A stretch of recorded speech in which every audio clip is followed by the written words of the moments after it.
मान लीजिए कि आपका बच्चा ऑटिस्टिक है या फिर उस तरह की प्रॉब्लम्स हैं जो आपको लग रही हैं कि ये ऑटिस्टिक है, ठीक है।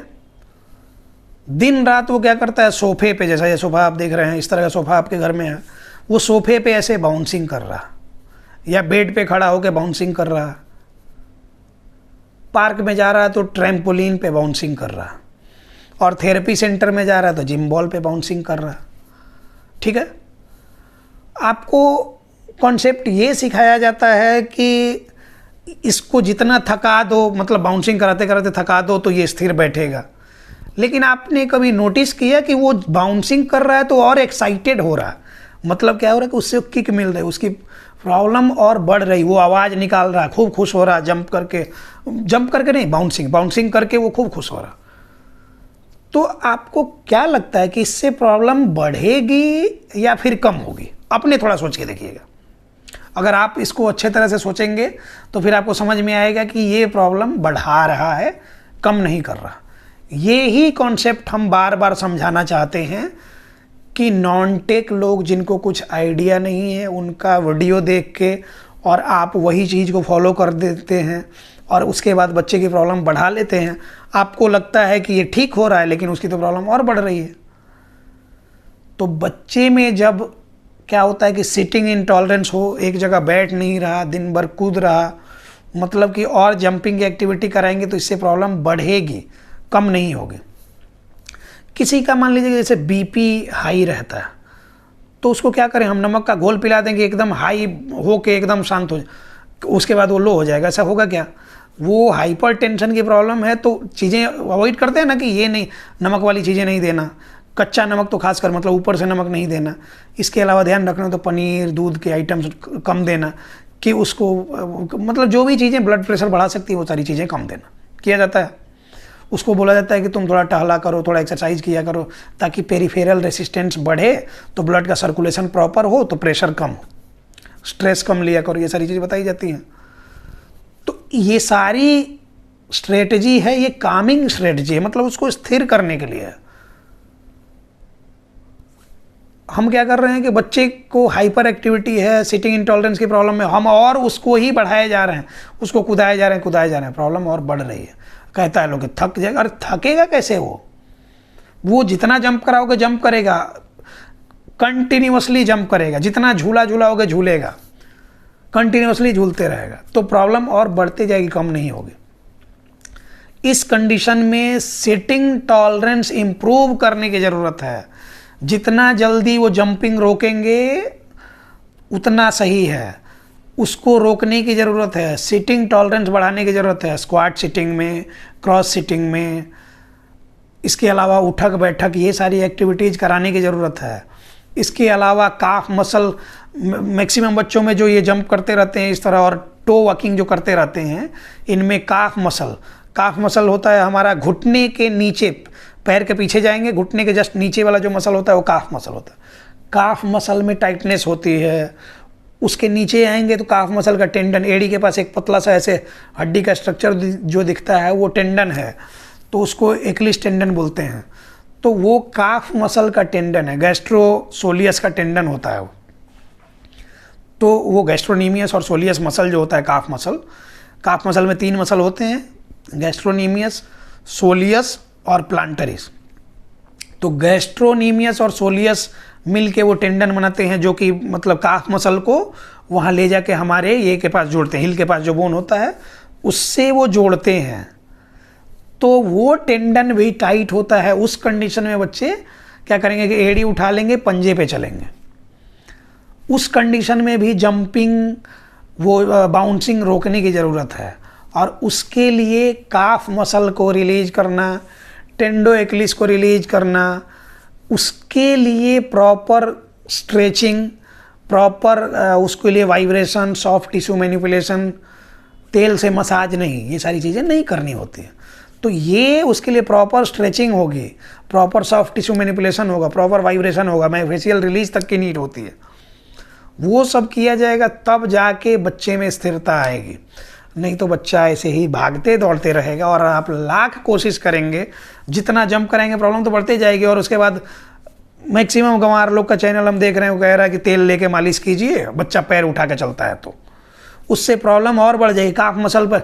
अच्छा, मालिश हम लोग क्यों करते हैं? जैसे गाँव में देखेंगे ना कि हम लोग पहले देखते थे कि गाँव में पुराने लोग, हम लोग से 1 जनरेशन 2 जनरेशन पहले दादा चाचा लोग, जिनको हम लोग ऐसे गांव में रिश्ते में लगेंगे, उनको बोलेंगे तो पहले तो मूंछ पे ताव देते रहेंगे, पूरा ऐसे मूंछ ऊपर की तरफ, लाठी उनके पास हमेशा रहेगा, उसमें तेल मलते रहेंगे, उससे वो चमकते रहेगा। कहा जाता है कि लाठी उससे मजबूत होती है।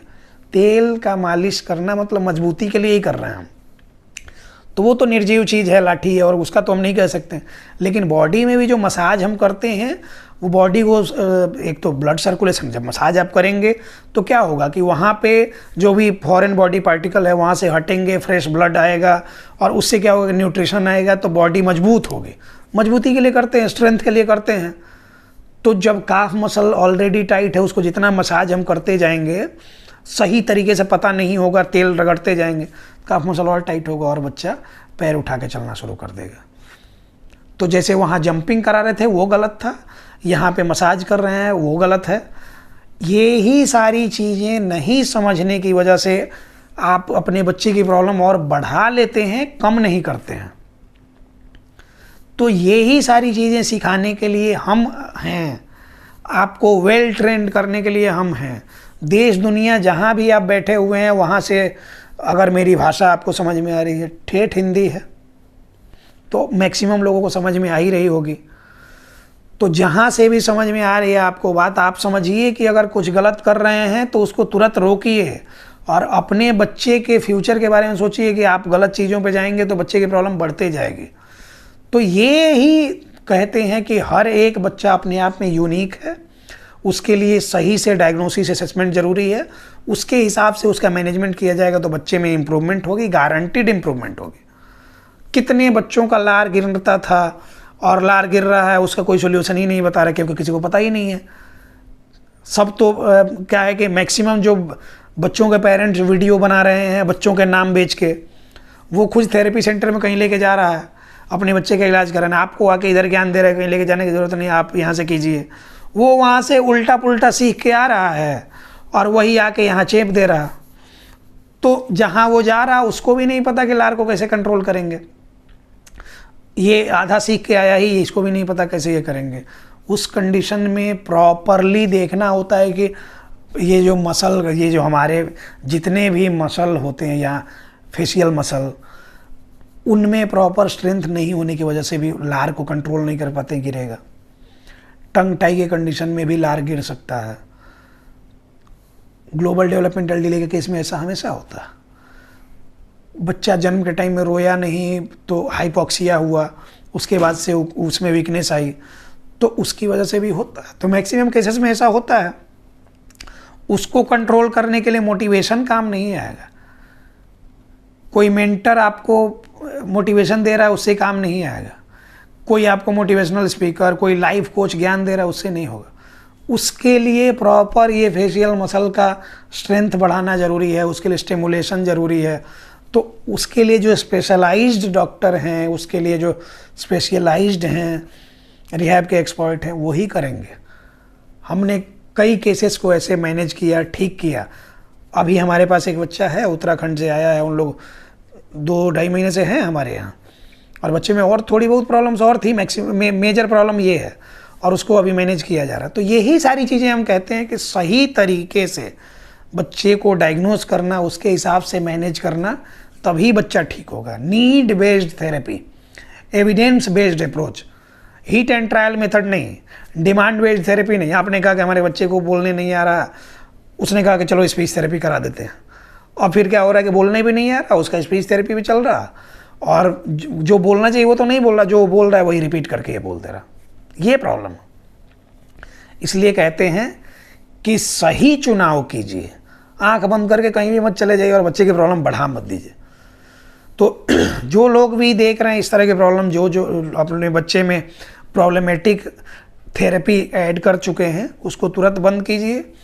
स्क्रीन पे नंबर दिया है, आप अगर हमारे साथ जुड़ना चाहते हैं, बच्चे का कंसल्टेशन असेसमेंट कराना चाहते हैं, तो इस पे कॉल या मैसेज जैसे भी आपको संपर्क हो जाए, आप अपना अपॉइंटमेंट हमारे साथ बुक कर सकते हैं। संडे में जनरली ऑनलाइन कंसल्टेशन होता है, 20 स्लॉट दिया जाता है।